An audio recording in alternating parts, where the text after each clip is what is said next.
కల్కి చూసారా? చూసా బ్రో. సో ఒకటే క్వశ్చన్ అడుగుతాను. కల్కిలో అర్జున పాత్ర విజయ్ దేవరకొండ యాక్ట్ చేశారు కదా. విజయ్ దేవరకొండ కాకుండా నేను 4 స్టార్ హీరోల పేర్లు చెప్తాను, ఎవరు వేస్తే బాగుంటుందో చెప్పండి. రామ్ చరణ్, అల్లు అర్జున్, ఎన్టీఆర్, పవన్ కళ్యాణ్. తెల్లగానే పడతాను కదా. రామ్ చరణ్కి. ఎందుకని? విజయ్ వాయిస్ మాడ్యులేషన్ అంత సెట్ కాలే అర్జున్కి, అదొక్కటే. దుల్కర్కి ఇచ్చినా బాగానే ఉండేదేమో, బట్ క్యారెక్టర్ డైరెక్ట్ ఇష్టం కాబట్టి మనం ఏం చెప్పాలి. సో రామ్ చరణ్ గారు చేస్తే బాగుంటుందని మీరు అనుకుంటున్నారా? వన్ సాలిడ్ రీజన్ చెప్పండి, ఎందుకు వై రామ్ చరణ్ ఫర్ అర్జున? మనం RRRలో బాణం పట్టుకున్న సీన్ చూసాం కదా, అది కొంచెం మనకి మ్యాచ్ అవుద్దేమో అని అనిపిస్తుంది అంతే. అదొకటే రీజన్. నాట్ అంటే పర్సనల్ ఏం కాదు, విజయ్ కూడా బాగానే ఉన్నారు కానీ అర్జున్ వాయిస్కి అయితే అంత సెట్ అవ్వాలి. వాయిస్కి క్యారెక్టర్ ఓకే కానీ పర్ఫెక్టా? పర్ఫెక్ట్ ఉండొచ్చు. Thank you. కల్కి సినిమాలో అర్జునుడి పాత్ర విజయ్ దేవరకొండ గారు యాక్ట్ చేశారు కదా. ఇప్పుడు నేను 4 హీరోల పేర్లు చెప్తాను, వాళ్ళలో ఎవరు సూట్ అవుతారో ఆయన కాకుండా చెప్పండి. అర్జునుడు రామ్ చరణ్, అల్లు అర్జున్, ఎన్టీఆర్, పవన్ కళ్యాణ్. రామ్ చరణ్. ఎందుకని? కొంచెం ఆ గ్రేస్ ఉంటుంది ఆయన దగ్గర, మైథాలజీ గ్రేస్ ఉంటుంది. ఎందుకంటే ఆల్రెడీ ఆ RRRలో చూసినాం రాముడు క్యారెక్టర్ బాణం వేసుకుంది, సో అది సెట్ అవుతుంది అతనికి. అల్లు అర్జున్ కన్నా ఆయనకి రామ్ చరణ్కి సెట్ అవుతుంది. జూనియర్ ఎన్టీఆర్ ఉంటుంది అట్లా. సో అది రామ్ చరణ్ బెస్ట్. ఈ 4 రామ్ చరణ్కి కొంచెం సెట్ అవుతుంది ఈ మైథాలజీ ఇది కాబట్టి. రానా ఉంటే నేను రానా పేరు చెప్పేటోని, రానా అని చెప్పలే కదా. రానాకి సెట్ అవుతుంది. మీరు? రామ్ చరణ్ అండి. ఎందుకని? ఆయన యాక్టింగ్ స్కిల్స్. ఇప్పుడు విజయ్ దేవరకొండ ఆయన ఒకటే పీస్, మళ్ళీ ఆ వాయిస్ వల్ల ఆయనకు ఉంటుంది అంతే. ఇప్పుడు రామ్ చరణ్ అంటే ఆయన యాక్టింగ్ ఉంటుంది, RRRలో RRRలో ఇష్టమైన యాక్టింగ్ ఆయనకు సెట్ అవుతుంది. అర్జున పాత్ర. అవును. Thank you. కల్కి సినిమా చూసారు ఇద్దరు? చూసారు కదా. అర్జున రోల్లో విజయ్ దేవరకొండ కాకుండా ఎవరు చేస్తే బాగుంటుంది అనేది 4 హీరోల పేర్లు చెప్తాను, ఎవరు సూట్ అవుతారో చెప్పండి. రామ్ చరణ్, అల్లు అర్జున్, పవన్ కళ్యాణ్, ఎన్టీఆర్.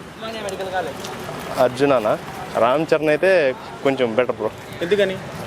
లైక్ ఇది అల్లూరు సీతారామరాజు క్యారెక్టర్ ఉంది కదా, సో అది సూట్ అయింది కాబట్టి ఇది కూడా సూట్ అవుతుందేమో అనుకుంటాను అంతే. సో మీరేం? ఓకే సేమ్ అండి. సేమ్. ఎవరు? రామ్ చరణ్. ఎందుకని? అదే క్యారెక్టర్ మంచిగా చేస్తారు కాబట్టి రామ్ చరణ్ సెట్ అవుతుంది.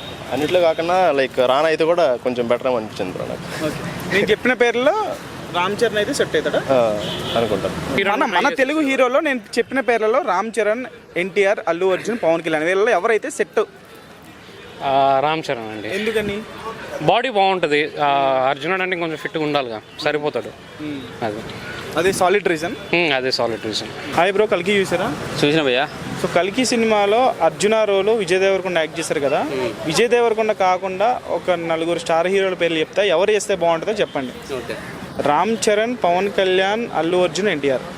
రామ్ చరణ్. ఎందుకని?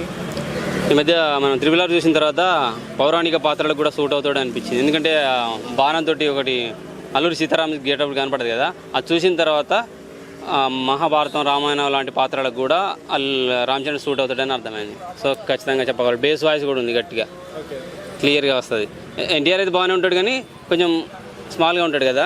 అర్జున్ కూడా స్మాల్గానే ఉంటాడు, పర్వాలేదు. అర్జున్ ఎన్టీఆర్ ఇంకా బేస్ వాయిస్ బాగుంటుంది కానీ నాకు బాగా నచ్చిందంటే Ram Charan. So straight question ఏంటంటే, కల్కిలో అర్జునుడి పాత్ర విజయ్ దేవరకొండ యాక్ట్ చేశారు కదా. విజయ్ దేవరకొండ కాకుండా నేను 4 స్టార్ హీరోల పేర్లు చెప్తా, ఎవరు వేస్తే బాగుంటుందో చెప్పండి. రామ్ చరణ్, అల్లు అర్జున్, ఎన్టీఆర్, పవన్ కళ్యాణ్. వీళ్ళు ఎవరు కాకుండా నా ఒపీనియన్ నిన్న రవితేజ అని నేనే అనుకున్నా. రవితేజనా? నిన్న మేము సినిమా చూసి కూడా అదే డిస్కస్ చేసుకున్నాం. విజయ్ ప్లేస్లో రవి అన్న వచ్చి ఉంటే ఇంక మొత్తం. రవితేజ గారి ఫ్యాన్స్? లేదు, ఫ్యాన్స్ అని కాదు, ఆయనకి సెట్ అయ్యేదని నా ఒపీనియన్. నేను పవన్ కళ్యాణ్ ఫ్యాన్, నన్ను ఆయనకి సెట్ అయ్యేదని నిన్ననే అనుకున్నాం. అది విజయ్ దేవరకొండ గారు చేసిన అర్జున్ పాత్ర అంత నచ్చలేదా? బాగానే చేశారు, ఆయనకి ఇచ్చిన రోజులు ఆయన బాగానే చేశారు కానీ ఆయనకన్నా కొంచెం బెటర్ రవణకి అయితే సెట్ ఉండే. ఇప్పుడు కల్కి సినిమాలో అర్జున పాత్రలో విజయ్ దేవరకొండ కాకుండా రామ్ చరణ్ బాగుంటాడా, అల్లు అర్జున్ బాగుంటాడా, ఎన్టీఆర్ బాగుంటాడా, పవన్ కళ్యాణ్ బాగుంటాడా, లేకపోతే ఇంకెవరైనా బాగుంటాడా? ఎన్టీఆర్. ఎందుకని? యాక్టింగ్. అర్జున రోల్లో విజయ్ దేవరకొండ కాకుండా నేను 4 స్టార్ హీరోల పేరు చెప్తాను, ఎవరైతే సెట్ అవుతారో చెప్పండి. రామ్ చరణ్, అల్లు అర్జున్, ఎన్టీఆర్ అండ్ పవన్ కళ్యాణ్. రామ్ చరణ్. ఎందుకని? అంటే బాడీ కొంచెం సెట్ అవుతాడు. మెయిన్ వాయిస్ అది వాయిస్ మాడ్యులేషన్ బాగుంటుంది కాబట్టి మన రామ్ చరణ్ సెట్ అవుతాడు అని అనుకుంటున్నారా? కానీ విజయ్ దేవరకొండ కూడా బాగానే సెట్ అయ్యాడు. సో నేను చెప్పిన పేర్లలో అయితే రామ్ చరణ్ ఫస్ట్. పక్క కల్కి సినిమా చూసారా? చూసాను. సో సినిమాలో అర్జునుడి పాత్ర విజయ్ దేవరకొండ యాక్ట్ చేశారు కదా. విజయ్ దేవరకొండ కాకుండా నేను 4 స్టార్ హీరోల పేర్లు చెప్తాను, ఎవరు వేస్తే బాగుంటుందో చెప్పండి. రామ్ చరణ్, అల్లు అర్జున్, ఎన్టీఆర్ అండ్ పవన్ కళ్యాణ్. ఎన్టీఆర్ సార్. ఎన్టీఆర్ వేస్తే బాగుంటుందా? చాలా బాగుంటుంది. ఎందుకని? ఎన్టీఆర్ అంటే తన ఇప్పుడు మనం ఒక ఎలా అంటే రాజుల్లో అంటే ఫైట్ చేసేటప్పుడు ఎలా ఉండాలంటే భీము టైప్లో కనిపించాలి. ఇది అలా కనిపించాడు, రథంకైనా సెట్ కాలేదు. అదే ఎన్టీఆర్ చూడండి, ఒక బైక్ ఎక్కినా ఒక వెహికల్ ఎక్కినా ఎలా కనిపిస్తాడు. ఎన్టీఆర్ చాలా బాగుంటుంది అనేసి. కల్కి మూవీలో అర్జున పాత్రలో విజయ్ దేవరకొండ కాకుండా ఎవరు వేస్తే బాగుంటుంది అనేది 4 హీరోల పేర్లు చెప్తాను, ఎవరు వేస్తే బాగుంటుందని మీకు చెప్పండి. రామ్ చరణ్, అల్లు అర్జున్, ఎన్టీఆర్, పవన్ కళ్యాణ్. రామ్ చరణ్, అల్లు అర్జున్, ఎన్టీఆర్ అండ్ పవన్ కళ్యాణ్, వీళ్ళలో ఎవరు వేస్తే? రామ్ చరణ్. ఎందుకని? ఆల్రెడీ రామ్ చరణ్ మన అల్లూరి సీతారామరాజు వేశారు కదా, అలా అర్జున్ పాత్రలో అతను బాగుంటుండే, కొంచెం సెట్ అవుతుండే. సో అది ఆ రోల్ చూసిన తర్వాత రామ్ చరణ్ అయితే బాగుంటుండే అనిపించింది అలా. ఇప్పుడు మీరు 4 అతను అయితే బెస్ట్ అంటుండే. ఇప్పుడు కల్కి సినిమాలో అర్జునుడు క్యారెక్టర్ విజయ్ దేవరకొండ యాక్ట్ చేశారు. విజయ్ దేవరకొండ కాకుండా ఎవరు చేస్తే బాగుంటుంది అనేది 4 హీరోల పేరు చెప్తాను, ఎవరు చేస్తే బాగుంటుందో మీరు చెప్పండి. మహాభారతంలో అర్జునుడు. రామ్ చరణ్, అల్లు అర్జున్, ఎన్టీఆర్, పవన్ కళ్యాణ్. ఎన్టీఆర్. ఎందుకని? అతను నటుడికి వచ్చేసరికి గొప్ప నటుడు కాబట్టి ఆయనకి సాధ్యమైంది. RRR మూవీ లాంటి బడ్జెట్ బాగా పెట్టి రాజమౌళి చేశాడు కాబట్టి, ఇలాంటిది కూడా బడ్జెట్ ఎక్కువ కాబట్టి ఎన్టీఆర్ అయితే బాగుండేదని నా అభిప్రాయం.